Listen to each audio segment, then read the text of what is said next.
ఇప్పుడు ఉదాహరణకి నిన్న అమెరికా ఇరాన్ చర్చలు విజయవంతం కాల యుద్ధం కొనసాగే పరిస్థితే ఉంది. ఇప్పుడు మరి శ్రీశ్రీ ఇట్లాంటి సందర్భంలో శ్రీశ్రీ పంక్తులు ఏం గుర్తొస్తాయి అని అంటే రాశాడు ఒకటి, రెండో ప్రపంచ యుద్ధంలో రష్యా మీద జర్మనీ దాడి చేసిన వెంటనే అందులో ఈ పంక్తులు ఉంటాయి. ఈ అగ్ని వర్షాలు ఈ రక్తపాతాలు ఎలాగూ వచ్చాయి ఏమైతే కాని ఈ సవన రంగంలో ఎగరనీ జీవాలు ఈ సమరం తుది చూడక నిలిచిపోరాదు అని ఇంకా ఏమంటాడంటే తిరుగులేని ప్రతిజ్ఞ తీసుకో రష్యా అంటాడు. అప్పుడు రాసింది ఆయన రష్యా. ఇప్పుడు ఆ రష్యాకు బదులు ఇవాళ మనం ఇరాన్ ను చేరిస్తే అది యథాతథంగా ఈ వాక్యాలు మనకి సరిపోతాయి. ఇదే ఇవాళ యుద్ధ పరిస్థితికి సరిపోతాయి. ఇంకా చెప్పాడు శ్రీశ్రీ అప్పుడే, పెట్టుబడి కూటాలు కట్టుకడుతున్నాయి, కుట్రలు కూహకం చెలరేగుతున్నది, అసత్య ప్రచారపు రేడియో బాక రాజకీయాల్లో రంకు వేషాలు. దీనికే యుద్ధం అక్కల, ఈ పంక్తులకు యుద్ధం అక్కల.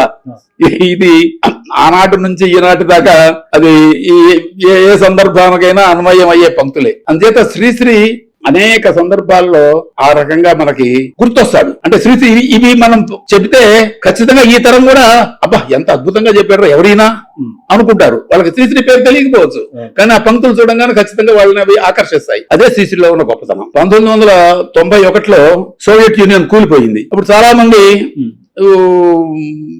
వామపక్ష అభిమానులు చాలా బాధపడ్డారు, మామూలు చాలా బాధపడ్డారు, చాలా నిరాశలో కూడా పడిపోయారు. అప్పుడు నాకు గుర్తొచ్చింది శ్రీశ్రీ పంక్తి, నాకు ఒకటి గుర్తొచ్చింది.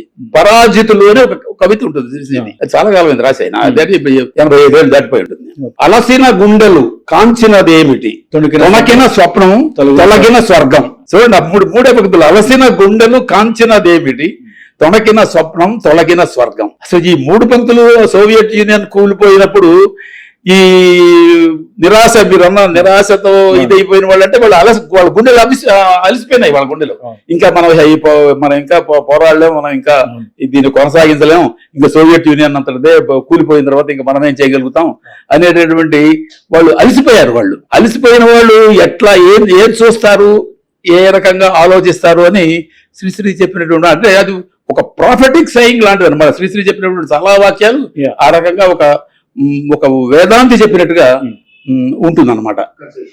ఇవాళకి కూడా శ్రీశ్రీ ఆ విధంగా మరి ప్రాసంగికత ఉంది.